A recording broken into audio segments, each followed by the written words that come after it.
영광의 하나님을 뵙는 복된 예배의 자리로 나오신 성도 여러분을 환영합니다.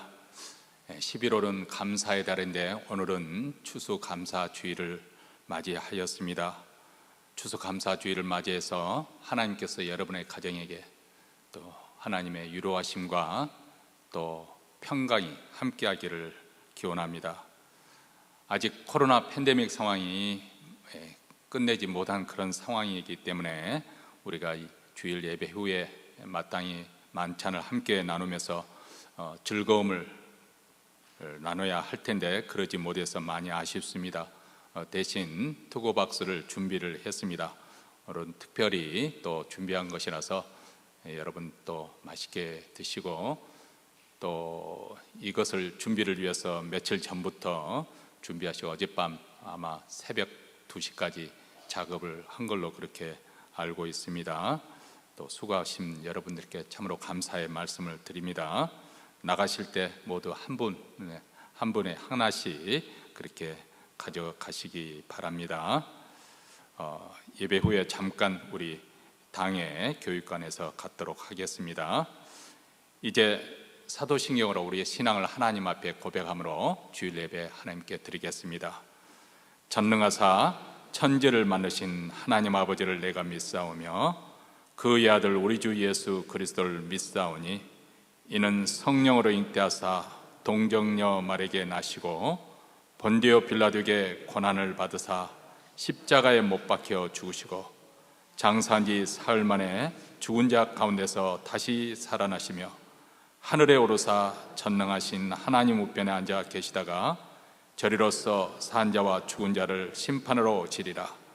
성령을 믿사오며 거룩한 공예와 성도가 서로 교통하는 것과 죄를 사하여 주시는 것과 몸이 다시 사는 것과 영원히 사는 것을 믿사옵나이다.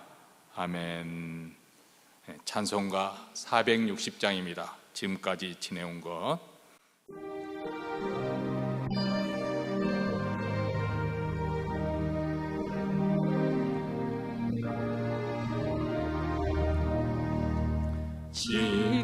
지금까지 지내온 것 주의 크신 은혜라. 아니 없는 주의 사랑 어찌 이루 말하랴. 자나깨나 주의 손이 항상 살펴주시고 모든 일을 주 안에서 평통하게 하시네. 몸도 맘도 연약하나 세임 받아 살았네.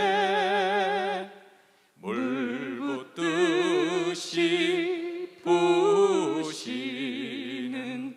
주의 은혜 족하다. 사랑 없는 거리에나 험한 산길 헤맬 때 주의 손을 굳게 잡고 찬송하며 가리라. 주님 다시 배올 날이 날로 다가와 무거운 짐 주께 맡겨 벗을 날도 멀잖네. 나를 위해 예비하신 고향 집에 돌아가 아버지의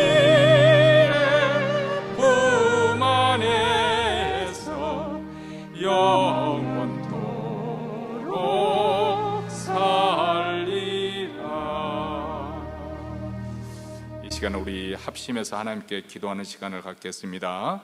먼저 이 추수감사 주일 예배 드리는 이 시간에 우리 하나님의 영광이 나타나서 우리 하나님의 임재가 생생하게 느껴지는 주일 예배가 될 수 있도록 몬트리는 모든 교회, 특히 한인교회 이런 하나님의 임재가 생생한 예배가 되어지기를 원합니다. 그리스도의 영광을 나타나게 하여 주시옵소서. 이렇게 간구하십시다. 두 번째로는 추수감사절에 우리 하나님께 감사합니다.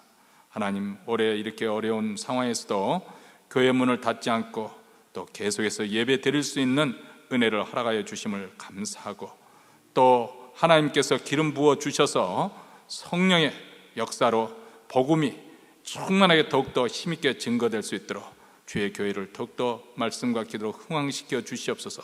부흥을 주시옵소서. 세 번째로는 또 추수감사주일 우리 가정의 감사 기도 제목 가지고 우리 자녀로 인해서 감사하고, 또 우리 직장과 사업들로 인해서 감사하고, 우리 건강으로 인해서, 또 우리 일상생활 가운데 감사의 제목으로 우리 하나님의 선하심을 찬송하며 감사드리십시다. 또 우리 이웃들을 위해서 또 축복하며 기도하십시다. 병석에 누워 계신 분들, 연로하신 분들 위해서, 또 공경 가운데 어려움 가운데 있는 분들을 축복하며 이 시간 통성으로 기도하겠습니다. 자비로우시고 은혜로우신 하나님 아버지, 오늘도 하나님의 백성들 주님께서 불러주셔서 주일 예배로 주님 앞에 나오게 하시니 감사합니다. 감히 아버지 하나님, 우리의 그려 공로가 없사오니 그리스도의 보혈의 피를 힘입어서 은혜의 보좌 앞에 나왔사오니 주여 주의 영광을 보게 하여 주시기를 원합니다. 하나님의 임재가 생생하여 하나님을 만난 흔적을 안고 돌아갈 수 있도록 하나님의 기름 밑에 사로잡히는 축복된 시간, 오늘도 이 아버지와 추수감사 주일 예배 드리는 모든 몬트레이 교회와 또 우리 한인교회 주께서 복을 내려주셔서 그리스도의 영광을 보는 귀한 축복된 예배가 되게 하옵소서. 추수감사절을 맞이하여 신실하신 우리 하나님께서 교회를 지켜주시고 보호하여 주시고 인도하여 주신 은혜 감사합니다. 교회 문을 닫지 아니하고 아버지 하나님의 저희들이 또 이렇게 온라인으로 또 아버지 하나님의 드라이브인 예배로 또 실내 예배, 대면 예배로 이렇게 예배 드릴 수 있도록 도와주셨습니다. 신실하신 우리 하나님 아버지, 하나님 코로나 팬데믹으로 교회가 위축당하지 않게 하여 주시고 더욱더 복음의 역사를 이루어가는 성령 충만한 교회, 은혜가 넘치는 교회, 아버지 하나님, 그래야 하나님의 뜻을 땅까지 이루어가는 귀한 교회로 삼아주셔서 부흥의 역사가 일어나게 하여 주시옵기로 합니다. 부흥의 소문이 아버지 멀리 퍼져나갈 수 있도록 도와주시기로 합니다. 아버지 하나님, 또한 저희들 가정의 감사의 제목을 가지고 주님 앞에 나왔습니다. 자녀로 인해서 감사하고, 아버지 하나님 또 건강으로 인해서 감사하고, 직장과 사업들로 인해 감사하고, 신실하신 우리 하나님께 여기까지 인도하여 주심을 감사합니다. 아버지 하나님, 어려운 중에서 우리 하나님 붙어주시고 아버지 눈동자같이 지켜주심을 감사합니다. 아버지 어려운 공경 가운데 있는 성도들, 질병에 아버지 몸져 누워있는 성도들, 바깥 출입하는 아버지 연로하시는 아버지의 성도 여러분들, 우리 하나님께서 복을 주시고 이루하여 주시옵기를 간절히 원하고 기도하오니, 오늘도 신실하신 우리 하나님 아버지, 하나님의 영광이 나타나 우리를 사로잡아 주시고 하나님 것으로 만들어 주시고 우리가 하나님의 백성임을 확증하는 귀한 축복된 은혜의 자리가 되게 하여 주시옵소서.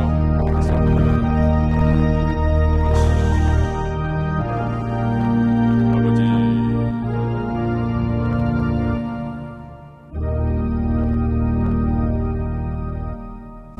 하늘에 계신 우리 아버지여, 이름이 거룩히 여김을 받으시오며 나라의 임하옵시며 뜻이 하늘에서 이룬 것 같이 땅에서도 이루어지이다. 오늘날 우리에게 일용할 양식을 주옵시고 우리가 우리에게 죄진 자를 사하여 준 것 같이 우리 죄를 사하여 주옵시고 우리를 시험에 들게 하지 마옵시고 다만 악에서 구하옵소서.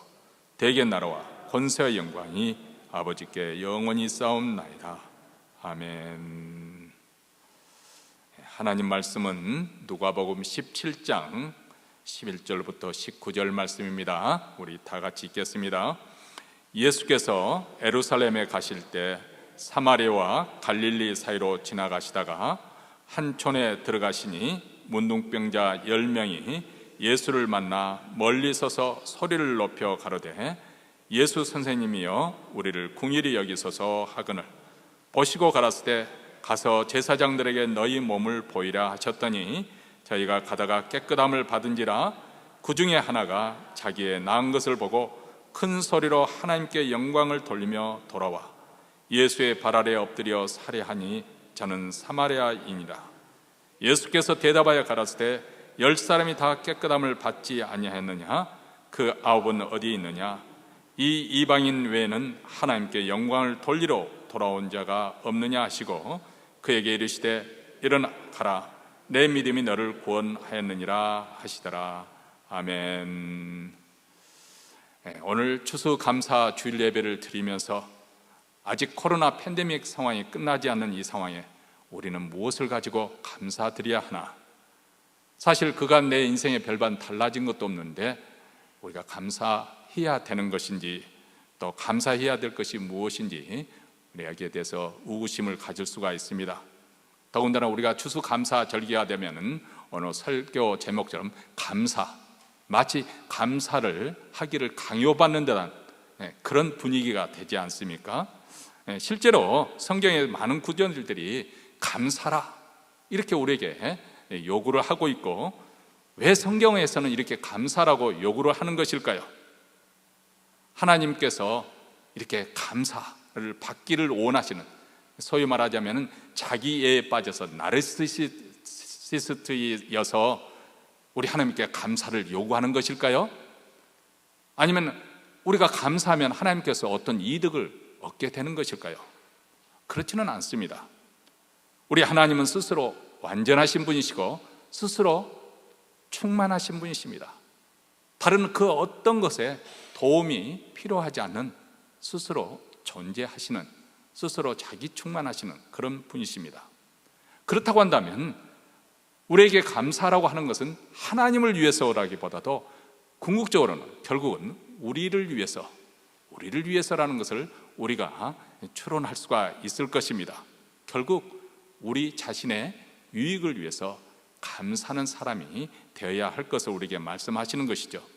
사실 우리 신앙생활과 감사는 우리가 생각하는 것보다 더 깊게 아주 긴밀한 관계를 가지고 있습니다. 성경을 다시 한번 그런 관점에서 읽어보면 얼마나 감사와 우리 신앙과 아주 밀접한 관계에 있다는 것을 우리는 알게 될 것입니다. 선하신 하나님을 믿는 믿음이 있기 때문에 우리는 감사하는 것입니다. 자비의 하나님께서 우리에게 구속의 은총을 베풀어 주셨기 때문에 우리는 감사하는 것이죠. 그리고 사랑의 하나님께서 우리에게 일어난 그 모든 일을 합력해서, 그것이 슬픈 일이 될 수도 있고 비극적인 일이 될 수 있고 또 즐거운 일, 기쁜 일이 될 수 있지만 그 모든 것을 합력해서 선을 만들어내시기 때문에 우리는 어떤 상황에서도 감사할 수 있습니다. 바로 이 지점이 세상 믿지 않는 사람들과 바로 달라지는 부분 아니겠습니까? 그렇습니다. 하나님의 은혜를 깨달은 사람, 믿음을 가진 사람이라면 어찌 감사하지 않을 수 있겠습니까? 단풍이 든 자연을 바라보면서 우리는 하나님의 작품을 생각하게 되고 감사하게 되고, 밤하늘 별과 달을 보면서 감사하고 햇빛과 바람에 우리는 또한 감사하게 됩니다.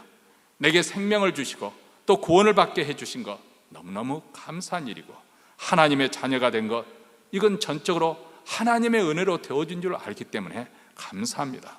그래서 호흡하는 것조차 우리는 하나님께 감사하며 또 찬송 드리는 것입니다. 이렇게 감사와 그리고 믿음은 깊게 연결이 되어 있고, 하나님을 믿는 믿음을 통해서 감사의 문이 열리게 되는 줄 믿습니다. 다윗은 신앙생활에서 우리 찬양과 감사가 얼마나 중요한지를 알았기 때문에 성전에 찬양대를 다윗이 만들었어요. 보이스로 이렇게 찬양송만 한 드립뿐만 아니라 온갖 악기, 이 수금과 북과 이런 것을 다 동원해서 찬양대를 만들었습니다. 그리고 이것을 이끌어가는 아삽이라는 찬양 지휘자와 그 형제들에게 이르기를 역대상 16장 8절에 보면 이렇게 말합니다. 너희는 여호와께 감사하며 그 이름을 불러 아뢰며 그 행사를 만민 중에 알게 할지어다.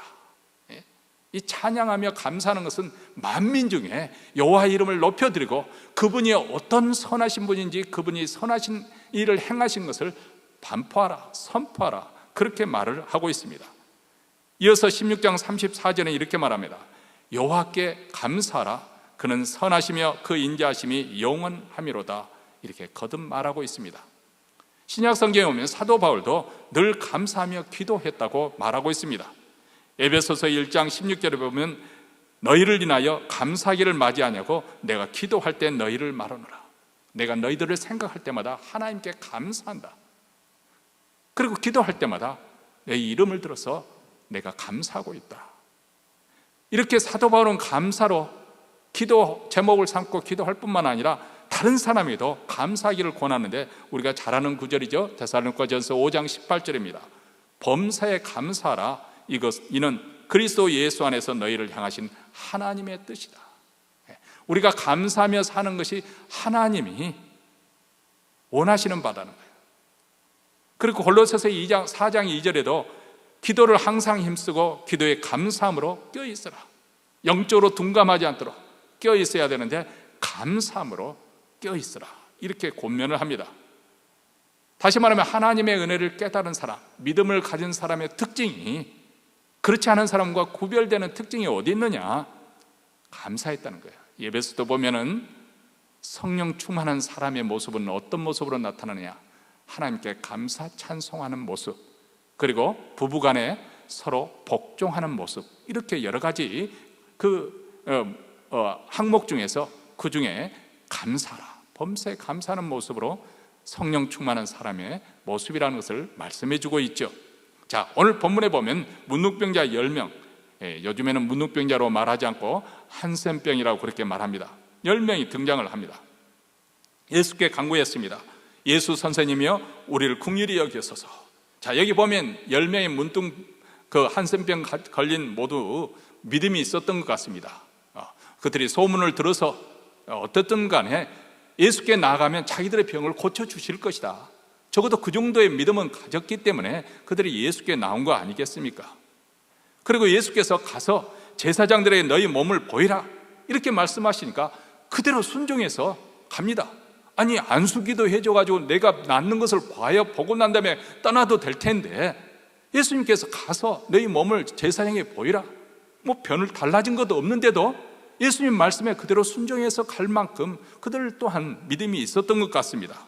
그런데 그 중에 오직 한 사람만이 큰 소리로 하나님을 찬송하고 예수께 돌아와 그 발 앞에 엎드려 감사를 드렸다고 말씀하고 있습니다. 저자 누가는 그가 사마리아 사람이었다, 일부러 의도적으로 이것을 기록해 놓았습니다. 다른 9명의 유대인 문둥병자와는 대조적인 행동을 했다는 것이죠. 10명 다 불치의 병이요 저주의 행불로 생각되었던 이 한센병 고침을 받았습니다. 즉각 피부가 깨끗해졌습니다. 그런데 고침을 받은 후 그들의 생각은 각각 달랐던 것 같습니다. 진짜 내가 나았는지 시간을 두면 알겠지. 나았지만은 혹시 앞으로 재발되지는 않을까? 주님께는 나중에 천천히 기회를 봐서 감사드려야 되지. 어쩌면 지금 내 병은 나병이 아니었던 것 같아. 그냥 피부병이지 않았을까? 의사 선생님이 아마 오진을 했지 않았을까? 다 나은 것이 아닐 거야. 지금 이렇게 나았다고 기쁘고 자랑하다가 낫지 않았으면 얼마나 낭패가 될까? 좀 기다려야지. 아마 이렇게 각기 생각이 각기 달랐을는지 모르겠습니다. 그런데 오직 한 사람만 예수님께서 말씀하신 대로 내가 병을 고침을 받았으니까 당장 감사로 가야지, 이렇게 생각했습니다. 똑같이 고침을 받았지만은 진정으로 감사를 표현한 사람은 오직 한 사람뿐이었다는 것입니다. 그런데 우리 주님께서는 돌아와 감사하는 한 사람으로 인해서 기뻐하시면서 또 나머지 사람들은 어디 있느냐고 그렇게 물으셨습니다. 17절과 18절이죠. 몸이 깨끗해진 사람은 10사람이 아니었느냐? 그런데 9은 어디 갔느냐? 하나님께 찬양을 드리러 돌아온 사람은 이 이방인 한 사람밖에 없단 말인가? 여기 보면 예수님께서 감사하는 자를 찾고 계십니다. 자, 왜 그럴까요? 한번 생각을 해보시기 바랍니다. 우리 예수님은 내가 고쳐줬다는 것을 생색내기를 좋아하시는 분이실까? 사람들에게 내가 고침을 줄 수 있는 그런 자로 인식시키고 각인시키고 인정받기를 원하시는 분이신가? 아니면 내가 고쳐줬는데도 불구하고 감사의 표현을 하지 않아요. 이 은혜를 모르는 사람이 있나? 이렇게 섭섭해서 그러는 것인가? 자, 16절과 18절에서는 저자 누가가 기록한 이 글을 우리가 좀 더 살펴보면 그 의도가를 우리가 좀 추론해 볼 수 있을지 않을까 생각이 되어집니다. 16절에서는 예수의 발 아래 엎드려 살해하니 저는 사마리아인이라, 18절에 이 이방인 외에는 하나님께 영광을 돌리러 돌아온 자가 없느냐 하시고, 이 두 구절에 보면은 반복되는, 말은 똑같지 않지만은 반복된 그런 내용으로 나오는 것이 있죠. 그것은 바로 이방 사람, 사마리아인, 같은 의미로 쓰여졌습니다. 지금 저자 누가는 고침을 받은 10명의 한센병 환자 가운데 한 명만 감사로 돌아왔는데 그 한 명이 유대인, 신앙이 좋다고 자부심을 갖고 우리는 하나님의 백성이다, 하나님의 자녀라, 그렇게 자부심을 갖고 사마리아 사람들은 신앙적으로 볼 때, 혈통적으로 볼 때 순수하지 못하다, 그래서 항상 거리감을 두고 상종조차 하지 않으려는, 그런데 유대인들이 하나님 예수님께 감사로 돌아온 것이 아니고 그들이 무시하던, 상대조차 하지 않았던 사마리아 사람이 오히려 감사하고 돌아왔다는 사실입니다. 자, 이것은 저자 누가가 물론 예수님께서 하신 말씀이지만 이것을 빠뜨리지 않고 기록한 이유는 무엇일까요? 그것은 바로 예수님께서 그 당시 사역하실 때 메시아로서 오셔서 하나님의 아들로서 이적과 기적을 베푸며 천국 복음을 베풀어주고 그들의 인생 문제를 다 해결해 줬음에도 불구하고 그들이 어떤 태도로 예수님을 대했는지 그것을 엿보게 해주는 부분입니다. 예수님은 수많은 병자들을 고쳐주셨습니다. 눈먼 자도 고침을 받았고요, 절름발이도 고침을 받았고, 그리고 귀신도 쫓겨나갔고, 심지어는 죽은 지 방금 죽은 사람도, 아니면 3일이 되는 나사로도 우리 주님께서는 살리셨습니다. 갖가지 사연이 많은 그 인생의 문제도 우리 주님 앞에 나오면 다 풀림을, 또 해답을 얻게 되었었습니다. 그리고 무엇보다도 천국 복음을 전파하시면서 이 영생을, 구원의 길을 우리 주님께서 가르쳐 주셨습니다. 그리고 이제 예루살렘에 11절에 가면 이제 예루살렘에 올라가십니다. 올라가시는 이번 여행길이 목적이 무엇인가? 지금까지는 예수님께서 천국 복음을 전파하시고 사람들을 이 하나님 나라로 초청해 주셨습니다. 여기에 구원의 길이 있다, 여기에 하나님 나라 백성으로 누릴 수 있는 놀라운 축복이 있다, 그들을 초대해 주셨습니다. 그리고 이제는 예루살렘에 올라가면 자신의 죽음을 통해서 이 초청했던 하나님 백성이 되도록 하기 위해서, 저들에게 구원을 주시기 위해서 이제는 스스로 이 죽음을 맞이해야 하는 것입니다. 저들을 하나님 백성이 되는 일을 성취시키고자 죽으려고 지금 예루살렘에 올라가는 길입니다. 앞으로 장로들과 대제사장과 서기관들이 그를 핍박하게 될 것이고, 그리고 십자가에 못 박게 될 것이고, 그리고 3일 만에 부활하게 될 것입니다. 자, 이 일을 앞둔 예수님의 심령이 어떠할지, 비록 하나님의 아들이시지만은 인간적으로 볼 때 예수님 또한 죽음 앞에서 어떤 심경을 가지고 지금 상황이 얼마나 비장한 상황인지 여러분은 등이 추측할 수 있지 않겠습니까? 물론 아버지의 뜻을 이루기 위해서 굳게 결심하시고 지금 예루살렘에 올라가십니다. 그런데 자신의 생명을 바쳐서 저들의 구원을 이루기 위해서 이제 예루살렘에 올라갔는데, 지금까지 그 많은 사역, 그렇게 복음을 증거했음에도 불구하고 유대인들은 여전히 영적 무지와 그리고 불신앙 가운데 있습니다. 천국 복음을 전파하고 증거하면서 이적과 기사를 통해서 우리 주님이 하나님의 아들이시고 메시아가 되시고 메시아로서 구원의 역사를 지금 펼쳐 보이고 있다, 하나님 나라가 지금 너희들에게 열려 있다는 것을 보여주심에도 불구하고 저들은 한사코 마음이 완하겠고 교만했습니다. 그리고 감사치 않았습니다. 여전히 불신앙 가운데 있습니다. 자, 이 모습은 구약 성경에 보면 이스라엘의 바로 이스라엘의 역사입니다. 이스라엘이 어떻게 행하였던 것을 그대로 저들의 마음을 드러내 보여주는 하나의 모습, 단면이죠. 하나님께서 열방 가운데 이스라엘을 선택하셨어요. 그들을 뽑아서 하나님의 백성으로 삼아 주셨습니다. 모든 나라의 제사장이 나라가 되겠도록 그렇게 하셨습니다. 저들에게 약속 땅 가나안 땅을 들어가도록 그들에게 땅을 주시고 그들을 위해서 차지하도록 싸워 주셨습니다. 그들은 하나님께서 그들과 항상 함께 하시고 저들을 위해서 싸워 주시는 것을 듣고 보고 경험을 했습니다. 하나님은 저들이 비록 불성실해 했음에도 불구하고 불의함에도 불구하고 저들과 맺은 그 언약, 나는 너희 하나님이 될 것이고 너희는 내 백성이 될 그 언약을 굳게 지키시며 끝까지 우리 하나님은 성실하셨습니다.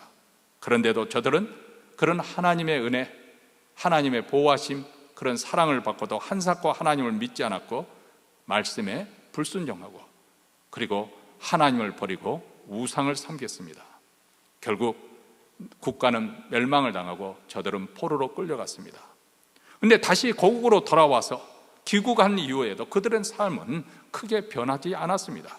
결국 메시아로 오신 하나님의 아들 예수님을 거부하고 불신하다가 십자가에 못 박아 죽이라고 그렇게 소리쳤습니다.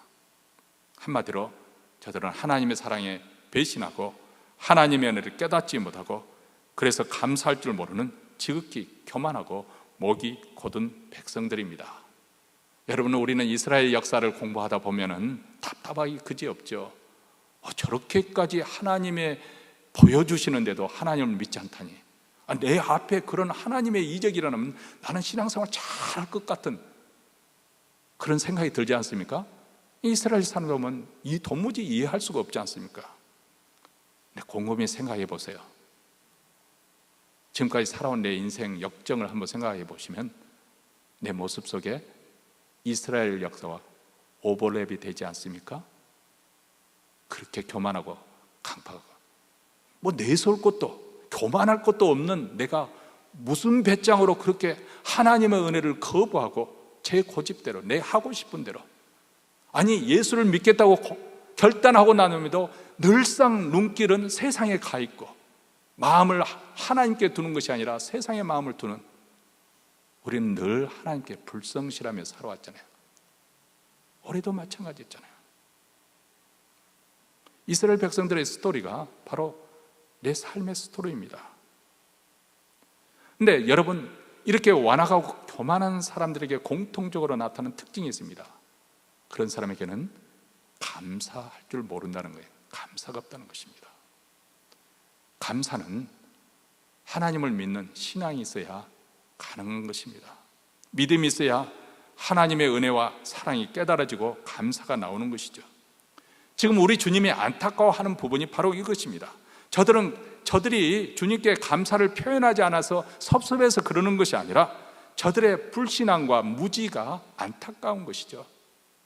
이방 사람인 사마리아 사람들에게는, 사마리아 사람은 감사를 표현해서 이렇게 구원의 역사에 이르게 되는데, 아브라함의 후손이라고 하나님의 백성을 자부하는 그들은 이 복덩어리를, 복을 스스로 걷어참으로써 이 복이 이방인들에게 넘어가지 않습니까? 저들의 강팍한 심령이 문제인 것이죠. 저들이 고침을 받은 후에 이제 문제가 다 해결됐으니까 더 이상 주님의 도움이 필요해서 돌아볼 필요가 없을까요? 여러분, 이들은 그럼으로써 더 큰 유익을 놓치게 되는 것이죠. 그래서 우리 주님은 저들이 진심으로 감사의 마음으로 우리 주님께 나오기를 원하십니다. 왜냐하면 그렇게 함으로써 우리 주님과의 관계가 더 신선하고 더 생기 있고 더 윤택해지고 더 풍성하고 부유해지기 때문에 그렇습니다. 감사하는 마음은 하나님과의 관계를 더욱 풍성하게, 더욱 친밀하게 만들어줍니다. 여러분, 사랑과의 관계에서도 감사의 표현이 얼마나 사랑과의 관계를 더 튼튼히 하고 중요하게 하고 필수적으로 그렇게 사용되는지 모릅니다. 한번 생각을 해보십시오. 여러분에게 그럴 만한 힘이 있다고 한번 상상을 해봅니다. 근데 어떤 사람이 공경이 빠졌어요. 내가 때마침 그를 도울 만한 힘이 있어서, 그를 위치에 있어서 그 사람에게 도움이 되어 주었습니다. 그래서 그 사람이 그 공경을 극복하고 일이 잘 풀려가지고 오히려 잘 됐어요. 자, 그렇다면 어떻게 하겠어요? 대부분 우리 같으면은 나에게 어려울 때 도움을 줬던, 다른 사람들은 다 예면했을 때 오히려 찾아와서 도움을 줬던 그 사람에게 평생 은인으로 생각하고 살 거 아니겠습니까? 근데 그런 사람들도 있겠지만은 많은 경우에 의외로 모든 일이 다 풀리고 난 다음에는 내 힘으로 내가 다 극복한 것처럼 그렇게 하고 돌아다니는 사람도 없지 않아 있습니다. 자, 여러분이 그런 사람을 만났다고 생각해 보십시오. 그 사람과 교제가 더 깊어질까요? 아니면 멀어질까요? 아예 관계를 단절시켜버리는 그런 경우도 있겠지만은 설령 관계를 단절시키지 않아도 그 사람과는 더 이상 가까이 하고 싶지 않고 더 깊은 교제를 나누고 싶지 않은 것이 인간의 심정일 것입니다. 반면에 평생 은혜로 알고 감사를 표현하는 사람은 어떻게 될까요? 관계가 더 돈독해지겠죠. 그리고 다음에도 그럴 기회가 있다면 더 돕고 싶어 하겠죠. 당연히 그러겠죠. 이와 같이 감사는 다른 사람 관계를 더 친밀하게 끌어당기는 자석과도 같습니다. 감사를 표현하니까 상대방도 기쁘고 내 마음도 기쁘고, 그래서 더 좋은 관계로, 더 풍성한 관계로 들어가게 되는 것이죠. 근데 오늘날 현대인들 가운데 두드러지게 나타나는 현상이 있는데, 그것은 감사의 불감증, 사랑의 불감증이, 이것이 말세의 징조라고 사도 바울은 디모데후서 3장 2절과 4절에서 나타나고 있습니다. 이 불감증, 한센병에 걸리면은 가장 무서운 것이 뭐냐면 신경세포가 파괴된다는 거예요. 뭐 코가 떨어져 나고 손가락 하나 떨어져 나고 발이 떨어져 나고 이렇게 되는 이유가 하나가 뭐냐면, 물론 한센병에 의해서 피부가 그렇게 상할 수도 있어서 그러지만은 이렇게 뭉텅이로 떨어져 나가는 가장 큰 이유는 이 통증을 느끼지 못하기 때문에, 뜨겁거나 아프거나 이 통증을 느끼지 못하기 때문에 자기도 모르게 무리를 하는 거죠. 무리를 하는 거예요. 무슨 일이 있어도 자기 손에 무슨 일이 일어나는지 모르고 방치해둬 가지고 손가락이 떨어져 나가고 그렇게 된다는 거죠. 이와 마찬가지로 말세가 되면 이런 불감증 현상이 나타난다는 거예요. 그것을 디모데후서 3장 2절로부터 4절에 이렇게 표현을 하고 있습니다. 한번 들어보시기 바랍니다. 오늘날 현대인들의 모습, 특별히 코로나 팬데믹 상황에 살아가는 요즘 방송에 보면 어떤 모습으로 나타나는지 한번 어떻게 공감이 되어지는지 보시기 바랍니다. 사람들은 자기를 사랑하며 돈을 사랑하며 자긍하며 교만하며 해방하며 부모를 거역하며 감사치 아니하며 거룩하지 아니하며 부정하며 온통함을 풀지 아니하며 참수하며 절제하지 못하며 사나우며 선한 것을 좋아하지 않으며 배반하여 팔며 조급하며 자고하며 쾌락을 사랑하기를 하나님 사랑하는 것보다 더하며. 감사가 없는 이유는 무엇일까? 하나님의 은혜를 깨닫지 못하고 영적으로 무지하기 때문에. 그래서 말세는 하나님과 사람들에게 내가 얼마나 다른 사람의 도움을 받고 은혜를 입고 사는 것인지 그것을 인정하지 않는 사람들이 설치고 날뛰는 무서운 세상이 될 것을 말하고 있습니다. 감사하지 않은 사람은 부모를 거역하는 사람으로 나타납니다. 인터넷에 올린 글들을 가끔 이렇게 읽어볼 때가 있는데요, 사람들의 마음들이 얼마나 강팍했는지 전혀 손해보려고 하지 않고 인간적으로 서로 사랑을 나누고 희생도 필요하다면 할 줄도 알고 손해볼 줄 알고 그런 마음의 여주가 전혀 없는 것을 봐서 참 안타까울 때가 많습니다. 우리 전통적으로 한국에서는 고부 간의 갈등이 참 심하잖아요. 그리고 제 시어머니가 전통적으로 힘을 가진 우위에 있기 때문에 며느리들이 일방적으로 피해를 보는 경우가 참 많이 있습니다. 지금도 이렇게 구석기 시대의 정신 마인드를 가지고 사는 시어머니들 많을 거라고 생각이 되어집니다. 세상에는 나쁜 며느리도 많이 있겠지만은 또 나쁜 시어머니도 많이 있을 거 아니겠어요? 자기 아들한테는 효도를 받지 못하고 그렇게 키우지도 않았어요. 근데 아들이 결혼하면 며느리에게 효도를 받으려고 그렇게 며느리를 못 살게 구는 시어머니도 분명히 있을 것 같아요. 그렇죠? 그래서 저도 아들 둘이지만은 미리 마음을 내려놔야겠다.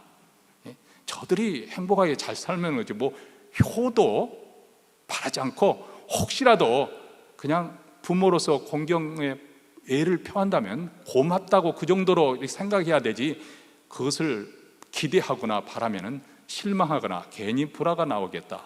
왜냐하면 시대가 그렇게 달라진 거고 또 그렇게 되어져야 된다고 생각합니다. 저도 서로 이제 가정에 독립을 해서 부모와 자녀의 그 가정, 자녀의 가정도 존중을 해주고 그렇게 해야 되는 건 사실입니다. 제가 말씀드리는 것은 나쁜 케이스죠. 극단적인 케이스인데, 어떤 사람들은, 제가 충분히 그런 전 흐름이 있다는 거 알지만, 어떤 사람은 시자만 들어가도 부르르 떨고 싸우려고 덤벼드는 그런 아주 나쁜 며느리도 없지 않아 있는 것 같습니다. 여러분, 꼭 시어머니 아니더라도 사랑과의 관계 속에서는 사랑이라는 게 있어야 사람이 살만한 세상이 되는 거 아니겠어요?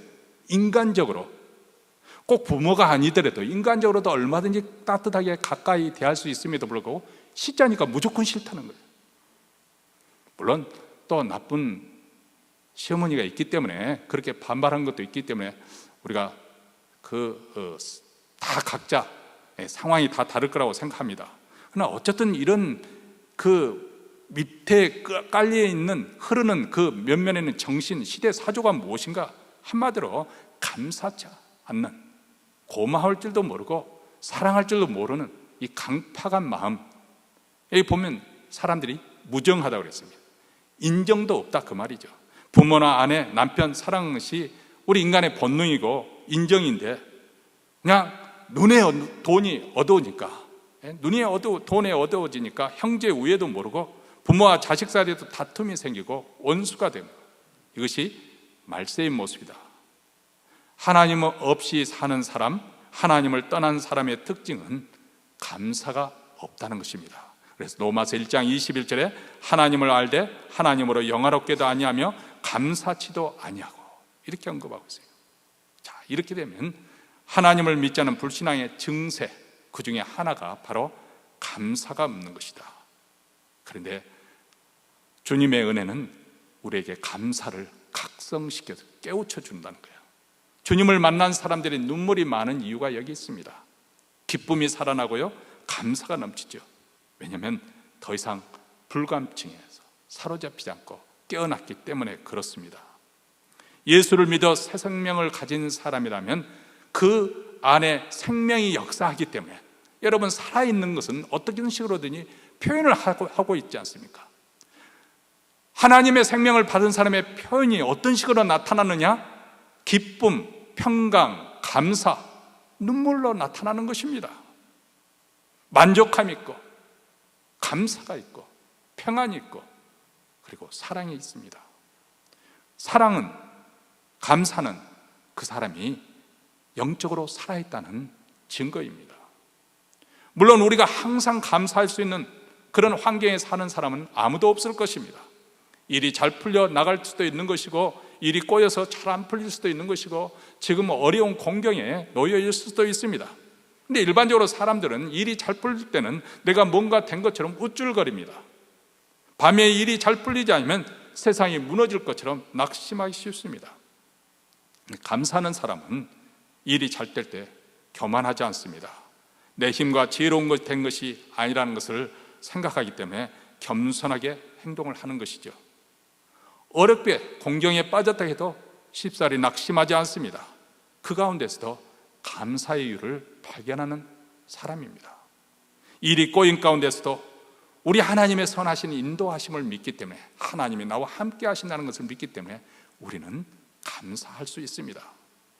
그렇기 때문에 우리가 감사하는 사람이 되려면 어떤 상황에서도 하나님을 바라볼 수 있는 그런 눈, 믿음의 눈이 우리에게는 꼭 필요합니다. 여러분이 연속극을 볼 때 재미가 있어서 그냥 빨려 들어가잖아요. 끼니도 어떨 때는 넘기면서 보는 사람도 있을 거예요. 그냥 한꺼번에 몰아쳐서 주말에 보느냐고 그럴 수도 있잖아요. 그런데 우리 영적인 훈련, 중요한 훈련 중에 하나는, 비록 눈에는 보이지 않지만 보이지 않는 그 하나님, 살아계신 하나님을 바라볼 수 있는, 그렇게 주목해서 바라볼 수 있는 이 영적인 훈련이 대단히 필요한 것이고, 이 훈련이 되어진 사람이야만이 전천후 감사하는 사람을 살 수가 있는 것입니다. 그리고 스스로에게 이렇게 말을 해야 되는 거, 다짐을 해야 되는 거. 내 삶의 주인은 내가 아니고 우리 주님이시다. 주님이 내 삶의 주인이 되신다. 세상에 일어나는 그 일들은 우연히 되어지는 것 같고 사고의 연속으로 이렇게 진행되는 것 같지만은 실상 이 모든 일, 그리고 그 배후에는 우리 하나님의 통치 아래에 있다. 우리 주님이 인 컨트롤, 통제하고 계신다. 그분의 보이지 않는 손길로 그분이 내 삶을 붙들고 계시고 내 삶을 선하게 이끌어가고 계신다. 자, 이런 믿음이 있다고 한다면 우리는 어떤 상황에서도 우리는 하나님께 감사가 가능한 것입니다. 여러분 곰곰이 생각해 보십시오. 하나님의 아들 독생자를 우리 구원을 위해서 기꺼이 내어주신 우리 하나님, 그 하나님의 사랑이 절절히 내 가슴에 믿어진다고 한다면 왜 우리가 두려워하고 염려하겠습니까? 우리가 염려하고 두려워하는 것, 사실 그렇죠. 인간적으로 생각하면 굉장히 불확실한 상황 속에서 미래가 어떻게 될지 모르기 때문에 많은 걱정거리가 있을 수밖에 없는 건 아주 지당한 상황 아닙니까? 그럼에도 불구하고 내가 믿는 하나님이 이런 사랑을 가지고 나를 사랑하신다는 것을 깨닫는다면 내가 왜 염려하겠습니까? 그래서 우리 주님께서 먹을 것과 입을 것과 누울 것을 가지고 염려하지 마라. 이것은 이방 사람들, 믿음이 없는 사람들이 하는 걱정이지 우리 믿는 사람들은 그것을 가지고 염려할 것이 없다는 거예요. 사실 그렇습니다. 우리가 하나님의 임재를 느끼고 하나님의 살아계심이 생생하게 믿는 그것을 믿는 믿음을 가지고 있다면 염려가 없습니다. 두려움이 없습니다. 그런데 그 임재가 느껴지지 않는다면 염려와 두려움이 밀려오는 것은 지당한 것입니다. 우리가 이 사랑의 하나님을 믿는다면 우리를 향한 그분의 생각과 계획이 최선의 것이라고 우리가 확신하기 때문에 우리는 오늘 또 감사하며 살아가는 것이죠. 그뿐만 아니죠.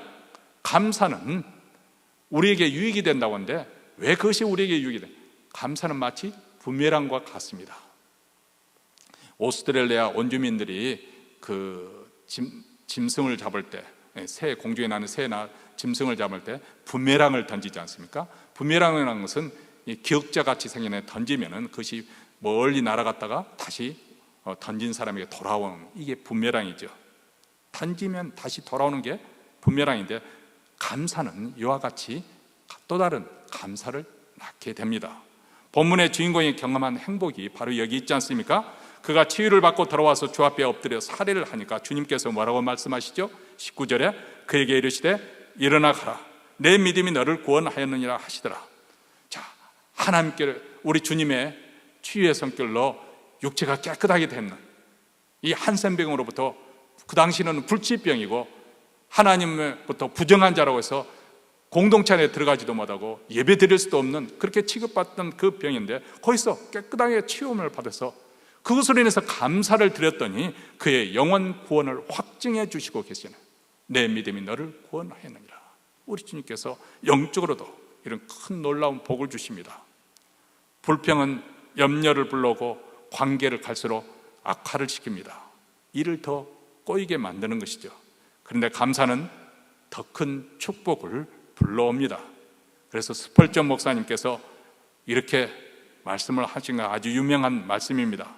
촛불을 인하여 감사하는 자에게는 달빛이 주어지고 달빛을 인해 감사하는 자에게는 햇빛이 주어지고 햇빛을 인해 감사하는 자에게는 햇빛도 필요 없는 천국을 주신다. 이런 말도 있습니다. 행복은 감사의 문으로 들어와서 불평의 문으로 나간다.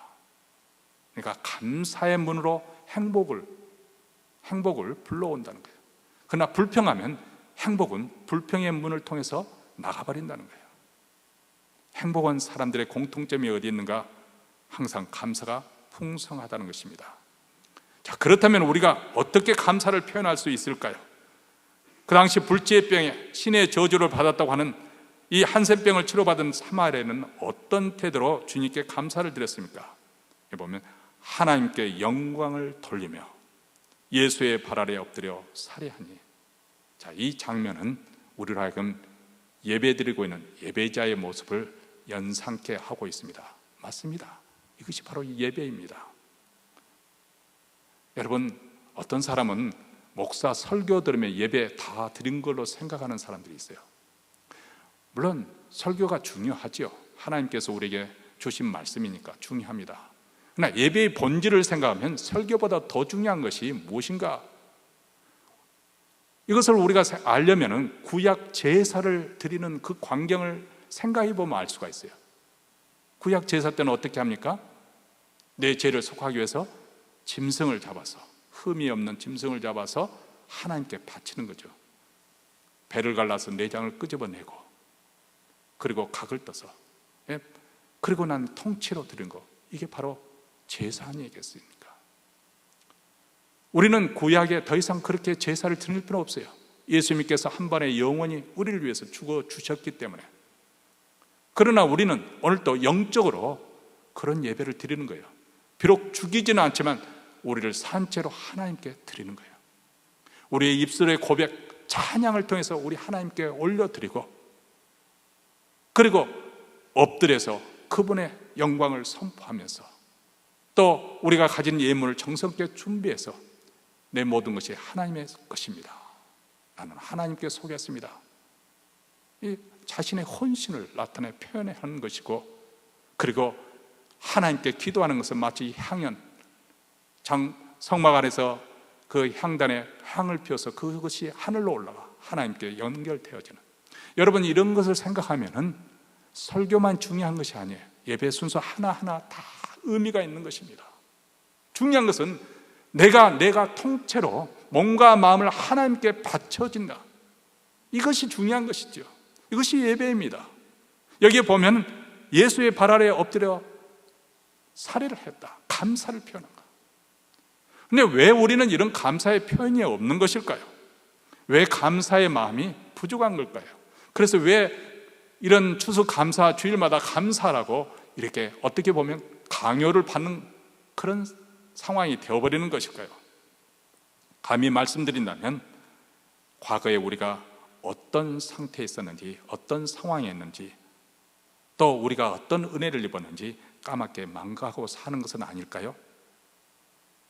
예전에는 우리 모두 다 소망이 없는, 어떻게 보면 치명적으로 죽음에 이르는 병, 죄의 권세에 사로잡혔던, 죄와 사망의 권세에 사로잡혔던 사람들이었습니다. 그때는 세상의 풍조로 따라 죄 가운데 있었습니다. 공중의 권세 잡은 자, 통치자, 이 불순종의 자식들 가운데 역사하는 영, 즉 마귀의 종노릇을 하고 있었습니다. 우리가 영적으로 그 당시는 가려져 있었기 때문에 나는 자유롭게 멋있게 인생을 산다, 그렇게 했으면 실상은 제 종노릇을 하고 있었던 것이죠. 죄의 코가 끼어가지고 그렇게 살고 끌려가고, 도살장 끌려가기까지 우리는 그것을 인생의 즐거움이라고 생각하고 살았었습니다. 모두 다 육체의 소원대로 정욕의 충동에 따라 움직이며 행하였습니다. 한마디로 하나님의 진노 아래 있는 인생이었습니다. 그때 우리의 신분은 에베소서 2장 12절에서 이렇게 말합니다. 그때 여러분은 그리스도와는 아무 상관이 없었고 하나님 백성 시민권도 없는 애국인으로서, 그리고 하나님의 언약 밖에, 정말 언약에서 제외된 채 이 세상에서 희망도 하나님도 없는 그런 인생들이었습니다. 근데 한없이 자비로우신 우리 하나님께서 우리 죄 대신 독생자 예수 그리스도를 희생제물로 내어주시는 사랑으로 우리를 죄 가운데 구속해 주셨습니다.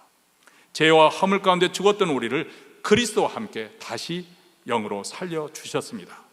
흑암의 권세에서 건져내어 하나님의 아들, 그 은혜의 왕국으로 우리를 옮겨주시고, 그리고 하나님의 나라를, 우리를 유업자로, 상속받을 유업을 받을 그런 사람으로 만들어 주셨습니다.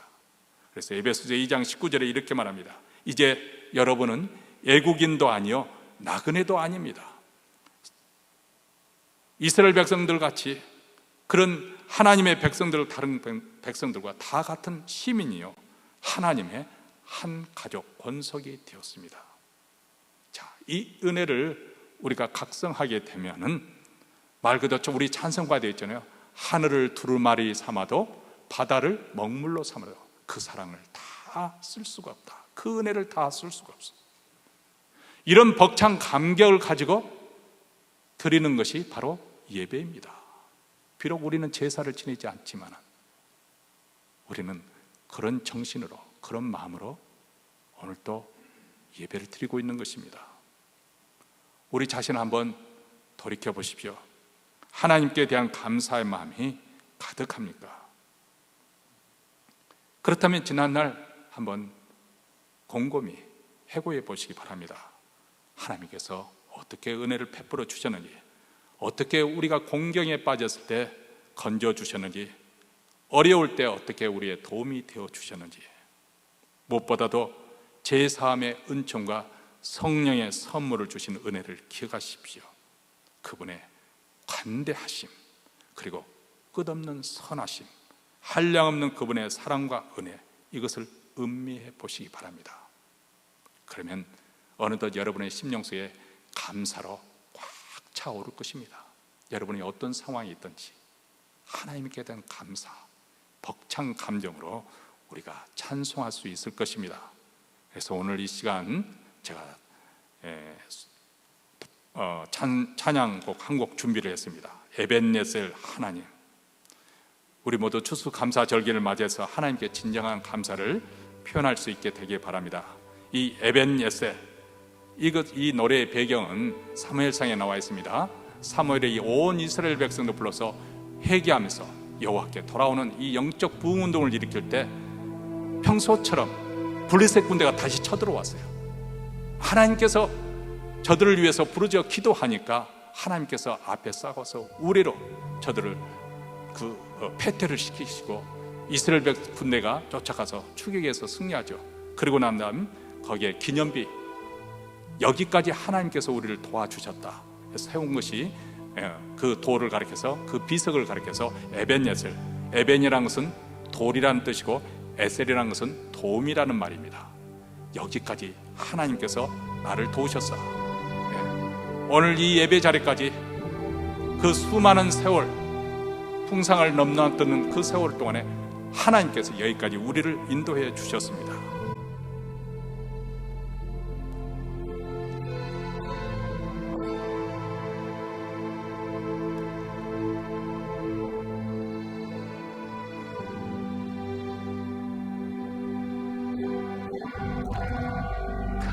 감사하신 하나님,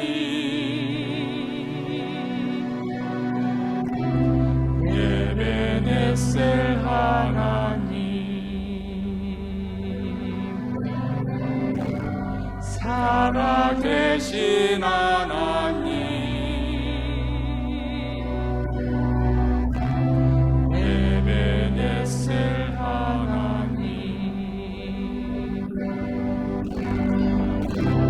여기까지 인도하셨네.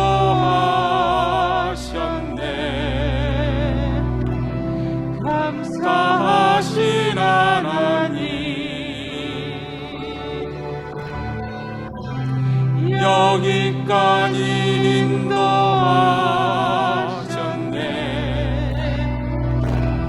살아계신 하나님, 감사하신 하나님, 에벤네셀 하나님,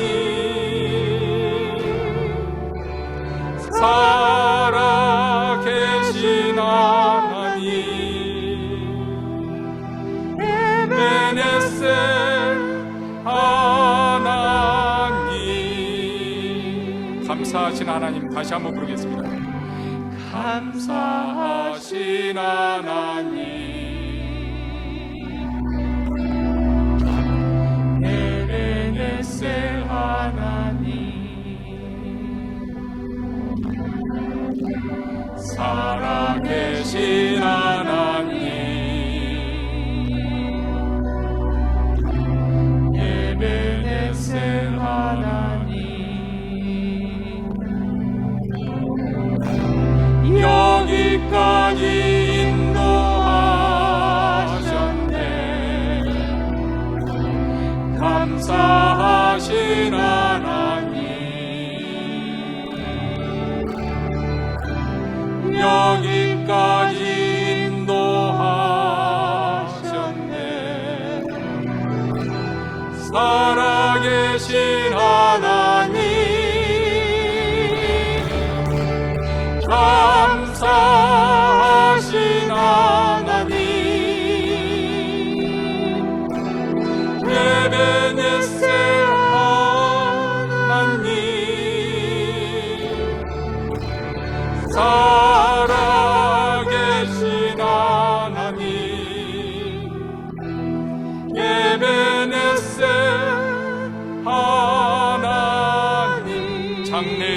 인도하시리. 장래에도 인도하시리. 감사하신 하나님, 장래에도 인도하시리. 살아계신 하나님,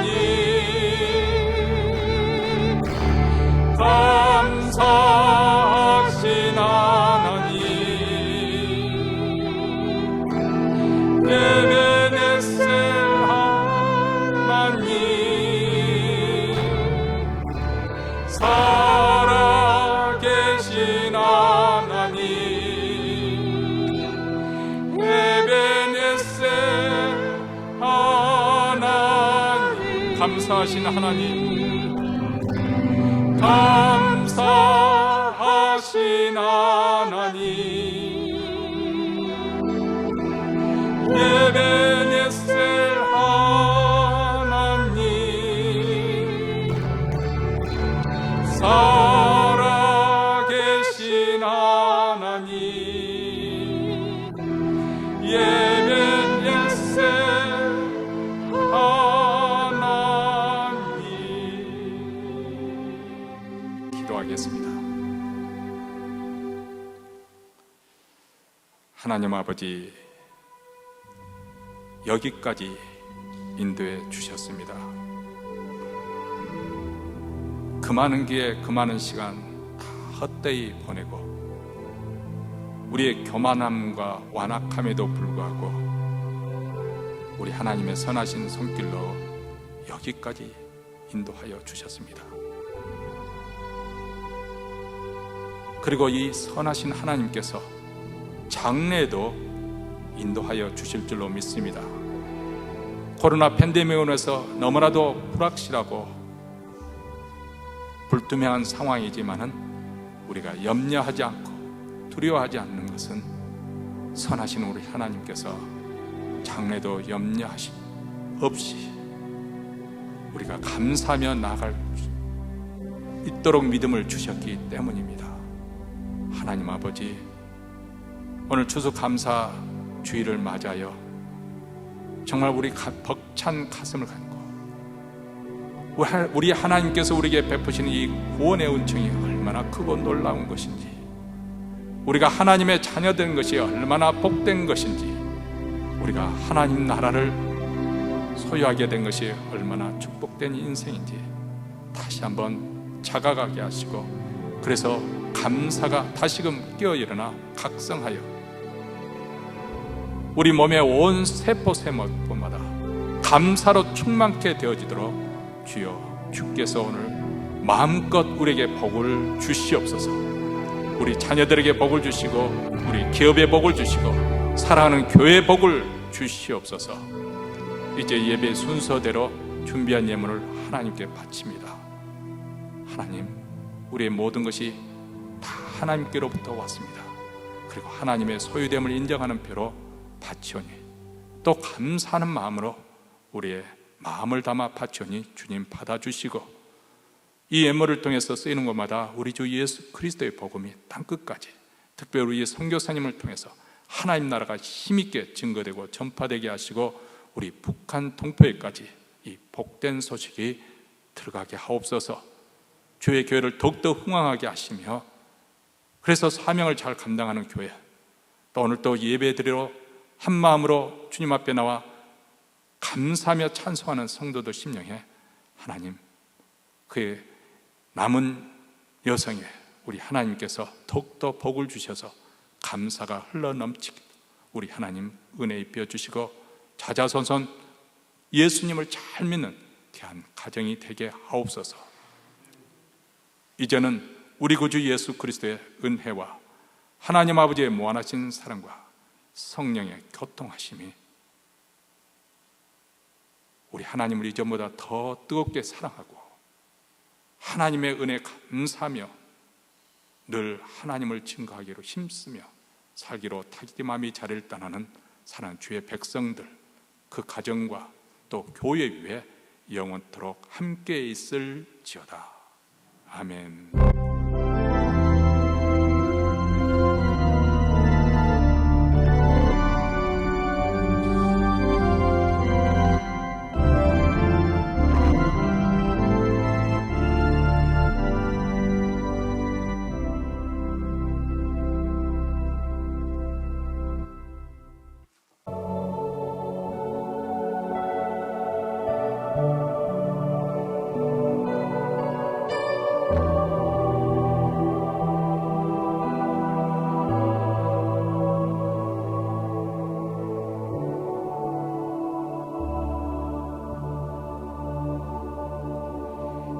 나를 지으신 이가 하나님, 나를 부르신 이가 하나님,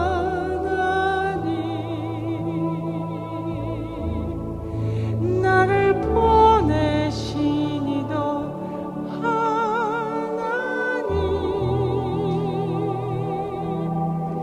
나의 나된 것은 다 하나님 은혜라. 나의 달려갈 길 다가도록, 나의 마지막 호흡 다하도록, 나로 그 십자가 품게 하시니, 나의 나된 것은 다 하나님 은혜라.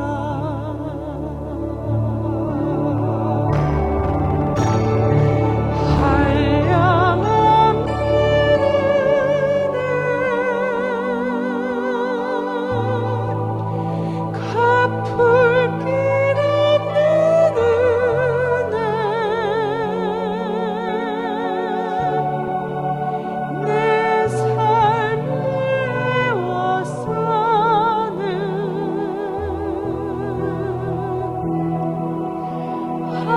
하나님의 은혜,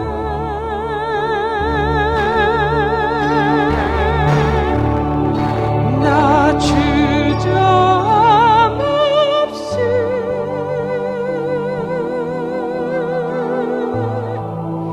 그 땅을 밟아도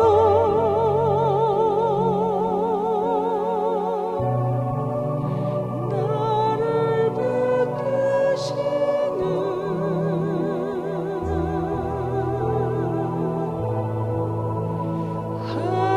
하나님의 은혜,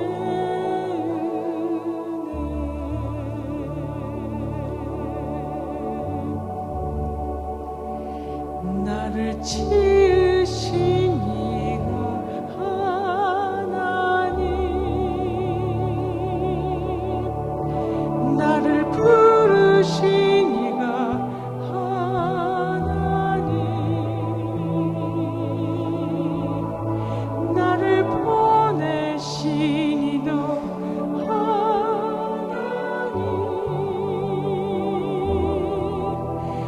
나의 나된 것은 다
그